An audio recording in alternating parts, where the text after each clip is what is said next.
When one doesn't know when they might be actively choosing to act in ways that repel others, they may end up living the rest of their lives in a state of resentment and ignorance.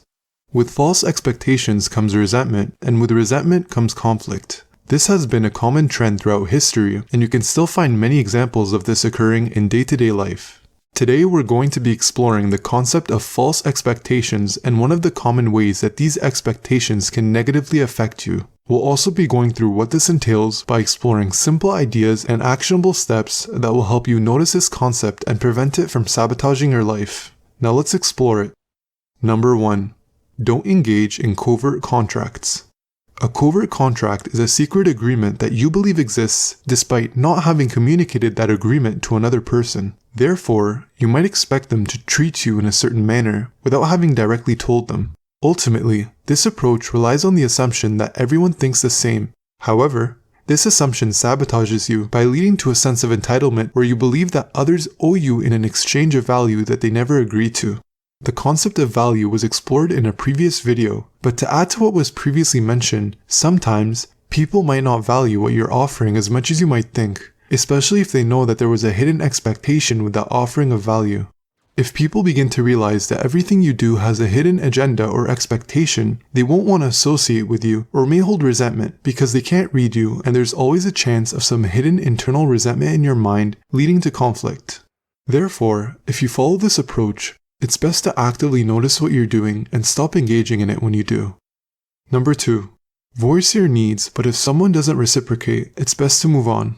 There are many ways to do this, and the process can become complicated when it involves more serious issues. But the simplest way is to directly voice what you want and then discuss with the other person. This way, you're upfront about your needs. Ideally, if the other person values what you have to offer as well as the bond that you formed, and they have the capacity to help you meet your needs realistically, then they are most likely not going to have a problem reciprocating.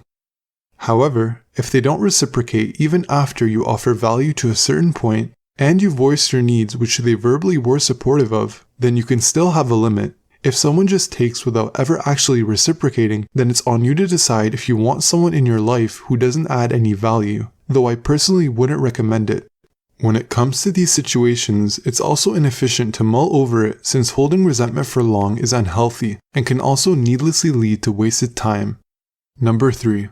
Maximize your odds by not pinning all your needs on just one specific person. When you have the mindset that you will meet all of your most important needs through only one person, and you expect them to always reciprocate whenever you offer them something, you're relying on their whims to meet your needs. As mentioned before, you're also putting yourself in a situation to engage in a covert contract, which will eventually lead to having overly high expectations of what one person should do for you. If you instead decide to give to multiple people and simply have an understanding that in most cases, at least a few of those people will reciprocate at any given time, it's just a slight adjustment, but it changes your actual one-on-one interactions with others in a much more positive way. Rather than being affected when someone specific doesn't reciprocate, you understand that statistically, some will and some won't. People are different, and that's completely fine. Additionally, you don't know everyone's circumstances. Maybe someone you met before bought you a meal, and then you moved and didn't get the chance to see them again. Do you think that it would be reasonable or sane for them to have a grudge over this? How would you view them for acting in such a way? So this choice of not expecting to meet your needs from one person changes how you behave with others, and is also one of the fundamental differences between the stereotypical good person versus nice person. When you have the mindset that those with social awareness and principles and who value what you have to offer will likely reciprocate back, you've removed any resentment towards a single person and are increasing your chances of finding what you want without wasting your time or creating needless conflict when a specific person doesn't reciprocate. Of course, these are simple rules and there are always going to be exceptions where other conflicting rules apply. Additionally, each individual point could have its own video with its own more precise actionable steps. Therefore, there's much more nuance to this concept which will be explored more in the future. Ultimately, by shedding away entitlement in the form of self-sabotaging mindsets, you will become much better equipped in society.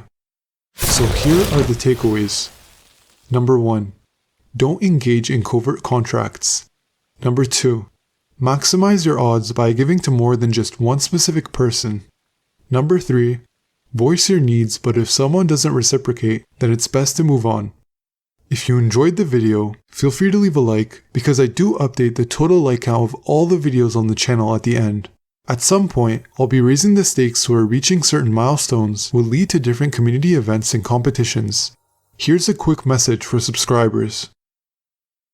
You can also find a feedback form in the pinned comments which you can fill out if you wish. It allows me to get a better understanding of your needs. If you'd like to join our hidden approval-only community on Reddit, then you can also find the link there. I'll see you soon.